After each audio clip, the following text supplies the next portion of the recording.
Alright, so we are on our last section for geometry. The last section that we're going to look at is similar figures. So what are similar figures? Similar figures have the exact same shape, but are different sizes. So for instance, all circles are similar figures. All squares are similar figures. Now, when we get into rectangles, and the one that we're going to look at is triangles, we do need to be careful because not all triangles are similar. So in order to be similar, you have to satisfy two conditions.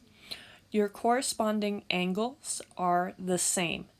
And by corresponding, I mean large corresponds with large, small corresponds with small, and the medium corresponds with the medium. We also have corresponding sides are proportional. So we're going to be using proportions in order to work with similar figures. So remember, when setting up a proportion, we want to group related quantities vertically and horizontally. So our related quantities, when we talk about similar figures, if they are in the same figure, they are related. And if they are corresponding, they are also related. So let's go ahead and look at some examples. So what we want to do is we want to find the missing sides and the perimeter for the following figures, using this idea of similar figures and proportions. So in order to set up my proportion, let's go ahead and solve for x first. So x is my longest side on the small triangle. It is also related to 5 in the small triangle because they are in the same figure. So I'm going to go ahead and line up x over 5. I'm going to line it up vertically. Now I want to know what else is x related to. What does it correspond to? Well, it corresponds to 33 in my large triangle. So I'm going to put 33 across from the x. On the bottom, I want to know what does 5 correspond to. So 5 is my smallest side in my small triangle. 15 is my smallest side in my large triangle. So we're going to write this as 33 over 15. Okay, we have our proportion, so we can go ahead and cross multiply. We get 15x equals 5 times 33 is 165. To finish solving, I'm going to go ahead and divide both sides by 15. And we get x equals 11 meters.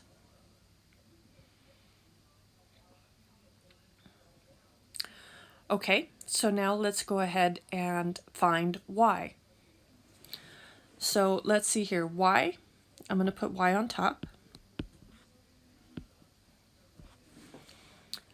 It also corresponds to 5 in the same figure.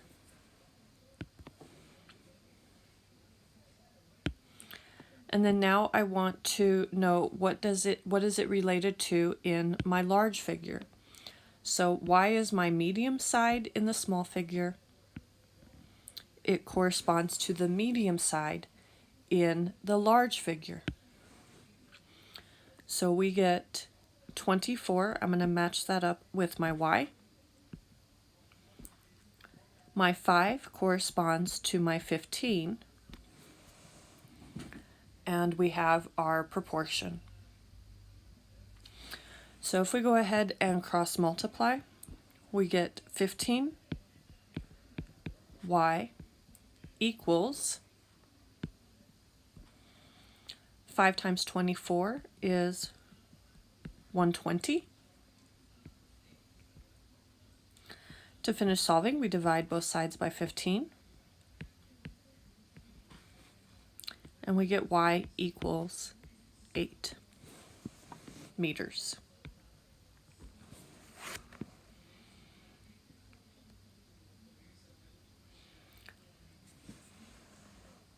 Now it says let's find the perimeter. And you can do this by finding all of the sides here.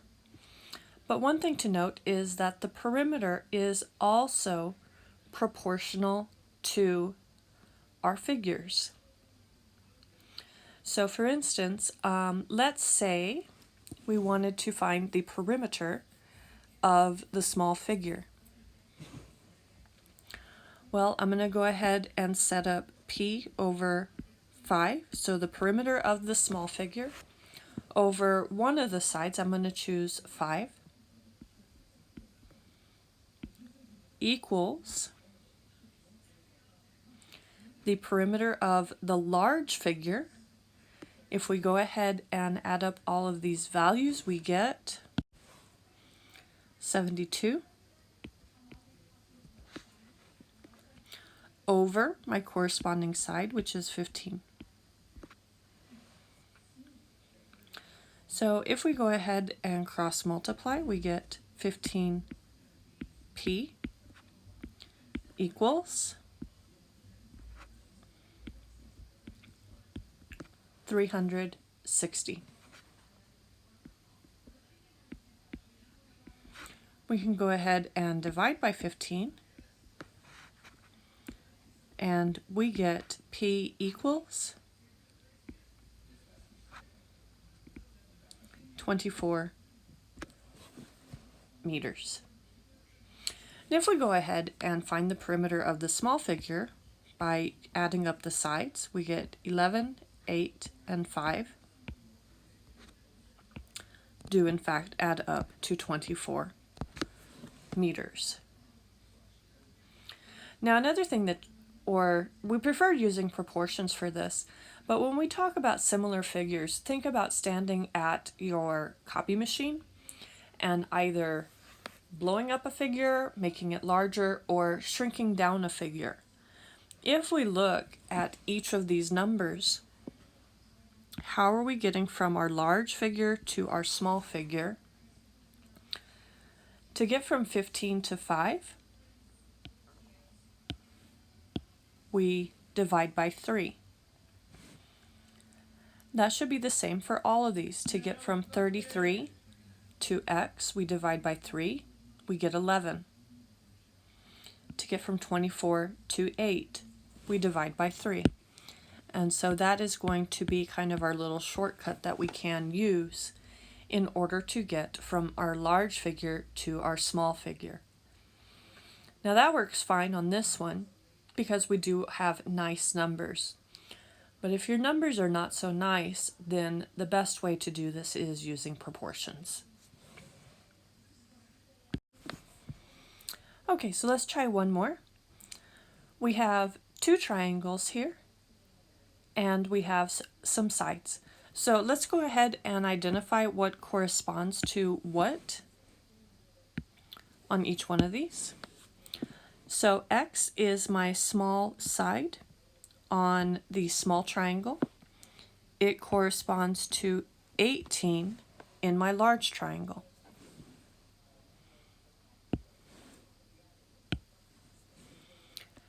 Eight is my medium length on my small triangle. It corresponds to my medium length, or y, on my large triangle. And finally, we have our longest sides are 10 meters and 30 meters. Okay, so let's go ahead and set up some proportions in order to find x and y. Starting with x, we have x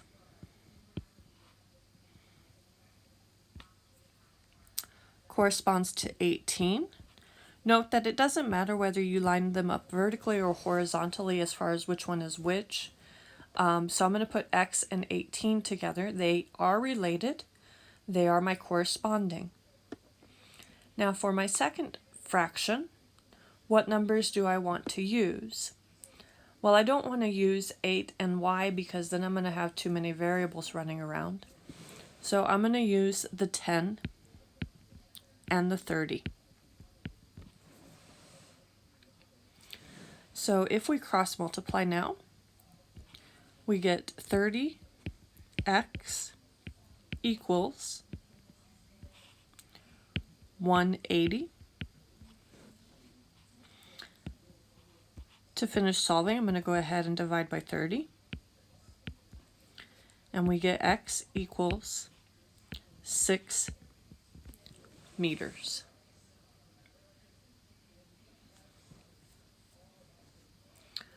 Okay, let's try for y. Y corresponds to 8, and y is related to 30. 30 corresponds to 10. So if we cross multiply, we get 10y equals 240. And if we divide by 10, we get y equals 24 meters. We're not going to worry about the perimeter on this one because you would have to simplify. You would have to find x and you would have to find y separately. There is no shortcut to finding the perimeters on these because we do not have all of the sides on one of our figures. So to find the perimeter on these, if you wanted to, you would go ahead, find y, find x, and then go ahead and add up all the sides. So now let's go ahead and talk about an application of this idea. So let's say that I'm crazy enough and I want to go out and measure how tall a flagpole is. Am I going to take my ruler or my yardstick or my tape measure and climb all the way up the pole? I could, but I'm probably going to get hurt. So what we can do instead, without getting hurt, what we can do is we can use this idea of similar figures. So we have a 5-foot stick casts a shadow that is 12 feet long. We want to know how tall is a flagpole that casts a shadow 48 feet long. So let's go ahead and set up a picture for this.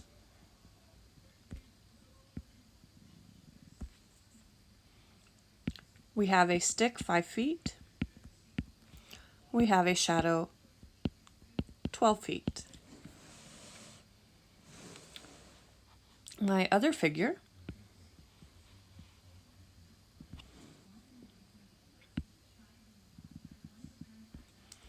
we have a shadow 48 feet, and I want to know how tall is my flagpole. So now we can go ahead and use this idea of similar figures to find x. So x is corresponding to 5. 48 corresponds to 12. So when we set up our proportion, we get x over 5 equals 48 over 12. If we go ahead and cross multiply, we get 12x equals, I believe this comes out to be 240.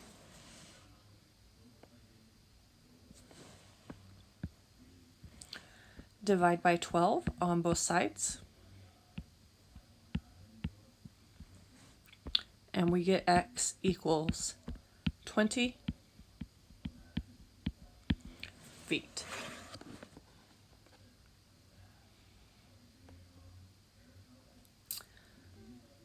Okay, let's try one more. A 10-meter stick casts a shadow 18 meters long. We want to know how tall is a flagpole that casts a shadow 99 meters long. So what is our picture going to look like?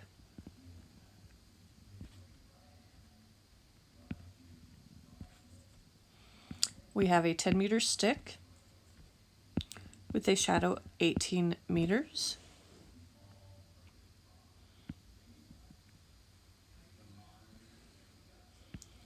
At the same time, we have a flagpole of unknown height that casts a shadow 99 meters. So what are our corresponding sides? We have 10 and x, and we have 18 and 99. So when we set up our proportion, we get x over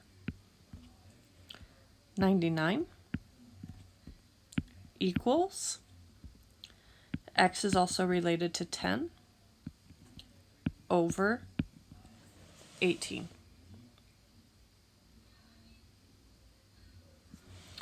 So if we cross multiply, we get 18x equals 990.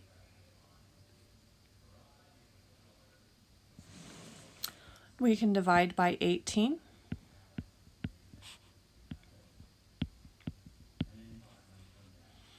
And we get x equals, I think it's 55 meters.